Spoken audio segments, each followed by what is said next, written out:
good show. And I love, when something is well made, it's well produced, it's done in a proper way where basically it can be enjoyed, whether it's a slow paced or a fast paced or a medium pace. And it just gets me always here that just to see shows like this that are still being made, and I'm glad it's made, and without that those cultural, political things that they love throwing into a lot of these series on there that ruin a lot of these TV series and movies. But what we're talking about here today is basically we're going back into Netflix again, and I've discussed this before. Netflix Mindhunter. Now, if you haven't seen this show, where have you been? Because this is hands down, one of the best shows that has been created in a long time, and it's by David Fincher. That's all I got to say is David Fincher alone just should get you to watch this show if you've ever seen any of his movies. But basically what the Mindhunters is that it starts out in the 70s, and it is the beginning of the Behavioral Crimes Unit or Profiling Unit at the FBI, which was basically which actually did happen. There were two agents, and there is a novel they wrote, which is the basis of Mindhunter.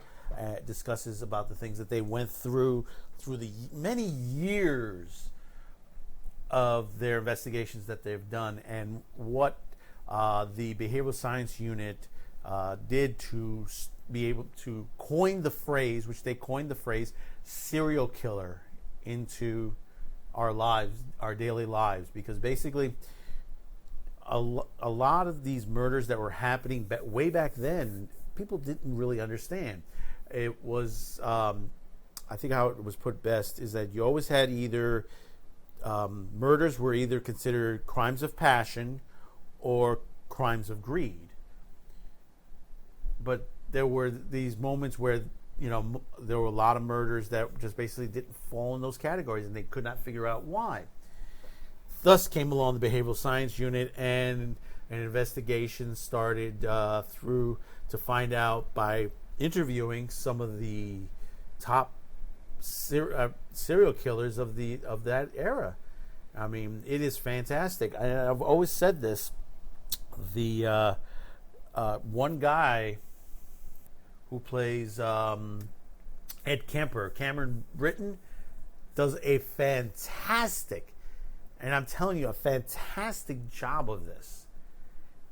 I mean, he is just as nice and scary at the same time, and it is so well done. And like I said, you have to see the series. Season 1 mostly maintained about the BTK killer and the beginning of the Behavioral Science Unit itself.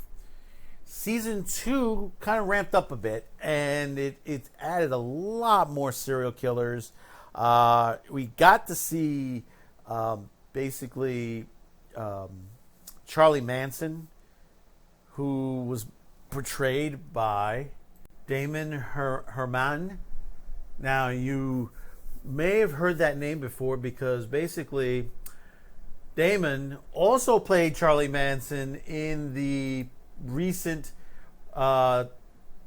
movie by Tarantino, Once Upon a Time in Hollywood. And he played Charlie Manson that good. They liked him so much, they just basically brought him into the series this season. And it's interesting that they brought him in on that. And when you look at between the photos of the youth to the old, to the younger, and you see how much of a job that they've done, and I'll let yourselves go ahead and go look on it on Mindhunters to see how much of an age digression that they did with this actor as Charlie Manson. It's fantastic. It is just really, really, really fantastic. And like I said, there's a lot of serial killers in this on there, and season 2 basically focused mostly on the Atlanta child murderers. Now, if you're not familiar with the Atlanta child murderers, back toward the end of the 70s into the 80s, there was a murder spree going on in Atlanta, Georgia, which basically had so much confusion on basically who did it, why, and all that. You had everything from that they were blaming the Ku Klux Klan, they were doing this, and it was just an insane time period on there. And I love how it was portrayed well in the Mindhunter series. And basically, it ended up to be a black man by the name of Wayne Williams. And even with the murders that he was arrested for, they couldn't pin 28 out of the 30 murders. I might be wrong on the number scale, but most of the murders, the child murderers, they couldn't pin it on. And still to this day, 2019. And the investigations were just like, it was hampered so many times, and you see it in this episode, and like I said, it's portrayed very well, for Fincher. Now, bringing up this whole series, and the reason why we're talking about this today, is that there was a quick article that was put out in, the interview was with David Fincher, and basically Fincher had said that he wants this series to go on at least 5, for about 5 seasons. And that's the way he wants to do it. I mean, he wants to create more. And he can, because there's a lot more going on. Going from season 2, BTK is still out there. BTK didn't get captured until just about a decade ago, to be scary about that. And this guy was going for quite some time, and there are plenty of other serial killers. I mean, they even did Berkowitz in season 2, and the guy they picked on that as well, did a great job doing Berkowitz. But there were other, you still have Zodiac, you still have many others that are out there that they could be added to this series. And basically, it is a great binge watch. And for David Fincher to say, listen, I want it to go on for at least 5 seasons. Now, will Netflix pick that up? That's a good question. I mean, it took them almost 2 years just to get season 2 off just get that on print and on air. But it was worth the wait on there, and basically, it's still very, very good. And like I said, Fincher does a great job of this. He's done many films. And, he has that unusual, and one thing about it, and you'll notice on there, is the pace of the movie.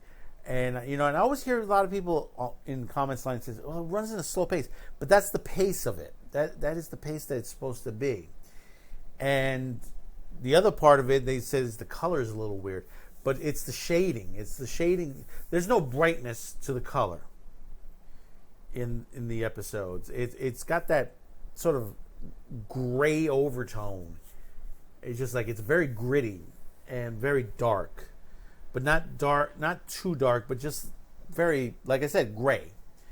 And it holds out very well for this series, and the look of it and everything like that, because you have to remember, we're ramping into the 70s going into the 80s, and the time period is changing, and we'll probably see a different tone in the 3rd season, hopefully soon. Now, one question a lot of people were talking about with this series, and I've read a couple of comments on that. There is a storyline in season 2, which was developing sort of part of season 1. Now, there was not Holden. Bill Tetch, played by Holt McGanty, has an adopted child in the series. And basically, the child hasn't been adjusting very well. He started adjusting well at the beginning of this season.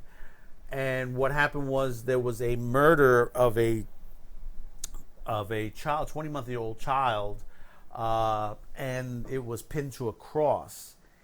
And it seemed like this Bill Tetch's son was involved in the whole situation. And a lot of people have been asking, is this true? Did the person who wrote this, which was Robert Ressler, did that happen in Ressler's life? And the Ressler is the actual FBI agent who Bill Tetch is based on. and he had 3 children on his own. But no, it didn't really happen. And I'm going to tell you this straight out. It didn't happen. You can look this up. Newsweek even reported this. But the story is true in one perspective. And the perspective is that the murder itself did happen. And it happened in 1971. And it was basically a 20-month-old. And he was killed by his 2 brothers in a park. And basically, it happened, and it just basically they kicked him, they hit him, and then they basically they put him on a crucifix. And you can look this up. It was quickly dubbed the homicide, the crucifixion murder. And they just the Fincher and the show producers decided to put this into the storyline itself, and it's a nice little add-on to it, because and I'm not going to give you how it ends or anything to the nature. The outcome of it also will add on to season 3 if they do have a season 3 on there, because the build-up of it, Bill Tetch, his wife, of the whole situation, that itself is a good addition to the storyline of what's going on, wrapped around the Atlanta child murders and also the buildup of the behavioral science unit. So, comment below. Tell me how you feel about this. How do you feel that Fincher wants to do more of this Mindhunters? Will Netflix allow it? Because Netflix tends to shut down about 3 seasons on it. But they're doing very well with this one. This happens to be one of the series they're doing very well with. They're getting a very good response from. And like I said, it's well worth the binge. If you haven't binged this yet, hey, there's 2 seasons out there. And they're good length. They're about, on the average, about an hour. I think one of them is a little bit longer than an hour. But it's a good run. And it'll get you hooked by episode 2. So don't forget, we're also on mindsandgab.com. Don't forget, you can hit that subscription button, hit that like, because this is the way we're going to get this show noticed out there. And also, don't forget, the other way for if you want people to notice us, basically share this show. If you love this show, if you love how it's made, you love how the content that we produce day to day, week to week. Get someone else to notice it by giving them, the link to this show or passing it on to them, and tell them, hey, take a look at this. This looks pretty good. You might be interested in it. So until the next one, thanks for tuning in to Man with the Show on Q to Cast TV.